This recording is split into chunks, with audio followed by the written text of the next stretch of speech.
Our next topic is reading and writing scientific notation. A number is written in scientific notation when it is represented as the product of a factor and a power of 10. The factor must be greater than or equal to 1 and less than 10. Sometimes you'll see this written generically as a times 10 to the b. This is the only time you should use x for multiplication.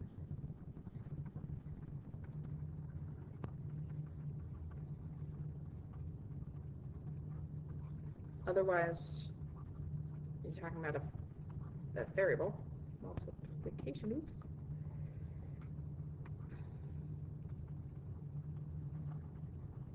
The exponent can be any integer. And this first number, a, the first factor, has to be somewhere less than 10, but greater than or equal to 1. So with that definition in mind, we can check if these numbers are written in scientific notation. 5.9 is between 1 and 10, so this is in scientific notation. 1 is less than or equal to 5.9, which is less than 10. How about letter B? No. 0.9 is less than 1, so that doesn't work. How about C? No. 12 is greater than 10. So only one of these is in proper scientific notation form. Scientists like things to be standardized. So the opposite of scientific notation is actually called standard form. If you want to write a number in standard form, if the exponent is negative, you move the decimal point to the left because negative exponents give you smaller numbers. If the exponent is positive, you move the decimal point to the right because powers of 10 add zeros on the right. So here, we have 4 examples. Showing your work for this can be kind of silly looking.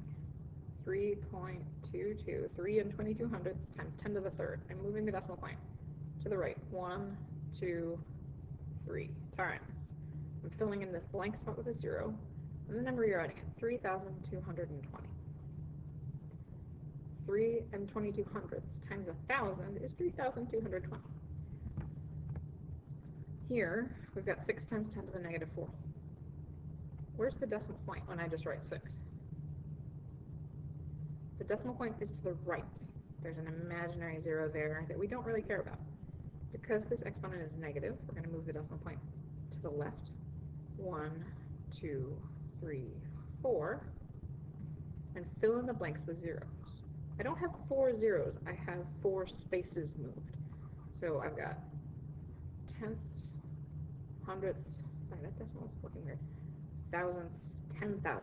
This is 6 10,000ths, like 6 over 10,000.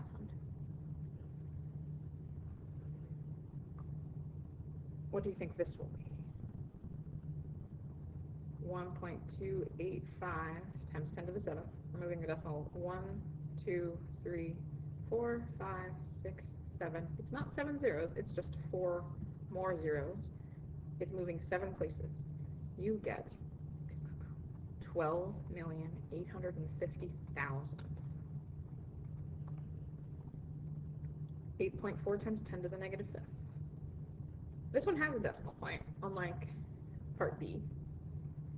8.4 times 10 to the negative 5th. I'm moving the decimal 1, 2, 3, 4, 5 times, and filling in zeros.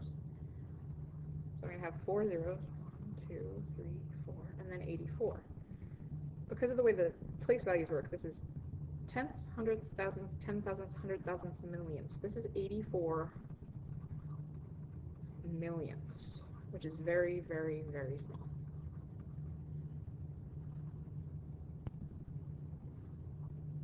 So writing a number in scientific notation, going backwards, making it something in that sort of special sciencey form, you have to move the decimal point until you get a number that's between 1 and 10. It could be 1, but it can't be greater than 10.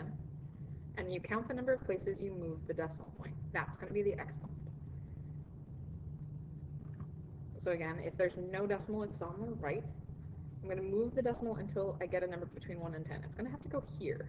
I'm moving all of that way to get 1 and 65 hundredths times 10 to the, I move the decimal point 9 times.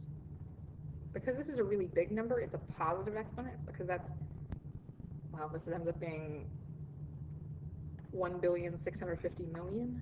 So it's 1.65 times a billion. In part B, I have a very, very small number. I'm still moving the decimal point from where it started until I get a number between 1 and 10. 2.68 is bigger than 1 but less than 10. So 2.68 times 10 to the, okay, I moved 1, 2, 3, 4, 5, 6 spaces. It'll be negative 6th power. Because this is a very small number, we're looking at a negative exponent. 52,000. I'm moving the decimal point from the end until I get a number between 1 and 10. So that's 5.2 times 10 to the 1, 2, 3, 4th power. Should this be negative? No. This is a large number. It should be 5.2 times 10,000 gives you 52,000. I'm moving the decimal point from where I started to where it needs to go to get a number between 1 and 10. Here it's just 5. You could put 5.0, but you don't have to. 5 times 10 to the, it moved 3 places. Should this one be negative? Yes. This answer is less than 1. It should be a small number, a very negative exponent. Oh yeah, 2 more examples. 683. It starts with a decimal on the right because it's 683.0. And I move that decimal until I get a number between 1 and 10. 6.83. 6 and 83 hundredths times 10 to the 2nd power. I moved this twice. It's not negative because we have a number greater than 1. For 7, the decimal point starts out here. How far do I have to move that to get a number between 1 and 10? Not at all. 7 is 7 times 10 to the, I'm not moving it at all, 0 place.